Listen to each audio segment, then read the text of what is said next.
ஒரு குருவும் சீடனும் ஒரு நாள் ஒட்டகத்து மேலே ஏறி பயணம் பண்ணி ஒரு பாலைவனத்தை கடந்து போய்கிட்டு இருந்தாங்க. இந்த ஒட்டகத்தை பராமரிக்க வேண்டியது இந்த சீடனுடைய பொறுப்பு. அதனால் ராத்திரி நேரத்தில் அவர் தான் ஒட்டகத்தை கட்டி வச்சு பாதுகாத்துருக்கணும்.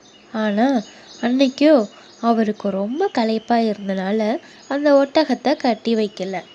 படுக்கிறதுக்கு முன்னாடி கடவுள்கிட்ட, கடவுளே, இந்த ஒட்டகத்தை பத்திரமா பாதுகாக்க வேண்டியது உன்னுடைய பொறுப்பு அப்படின்னு சொல்லிட்டு ஒட்டகத்தை அதன் போக்கில் விட்டுட்டு படுத்து தூங்கிட்டார்.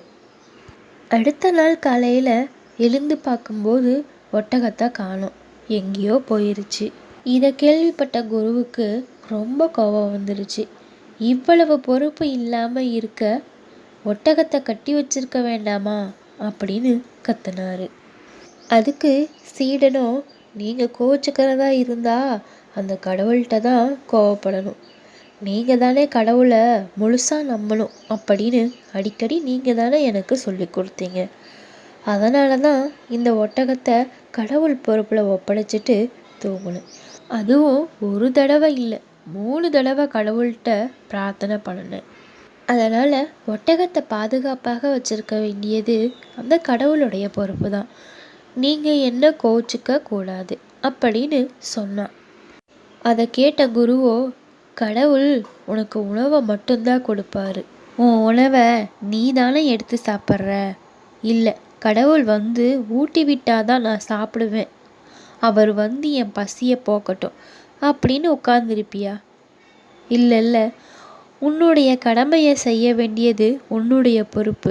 அந்த கடமைக்கு உதவ வேண்டியது தான் கடவுளுடைய பொறுப்பு. நீ கடவுள்கிட்ட பிரார்த்தனை பண்ணதெல்லாம் சரிதான், நீ ஒட்டகத்தை கட்டி வச்சிருக்கணும்ல அப்படின்னு கேட்டாராம். நம்மள பல பேர் இந்த சீடன் மாதிரி தான் இருக்கும். எல்லாம் கடவுள் பார்த்துப்பாரு அப்படின்னு நம்ம சும்மா உட்காந்துருந்தா இங்கே எதுவுமே நடக்காது. நம்ம முயற்சியில் 100% உழைப்பை போட்டுட்டு இதுக்கு மேலே கடவுள் பார்த்துக்கட்டும் அப்படின்னு விட்டீங்கன்னா உங்கள் முயற்சிக்கு உண்டான பலனை கடவுள் கொடுத்து உதவுவார்.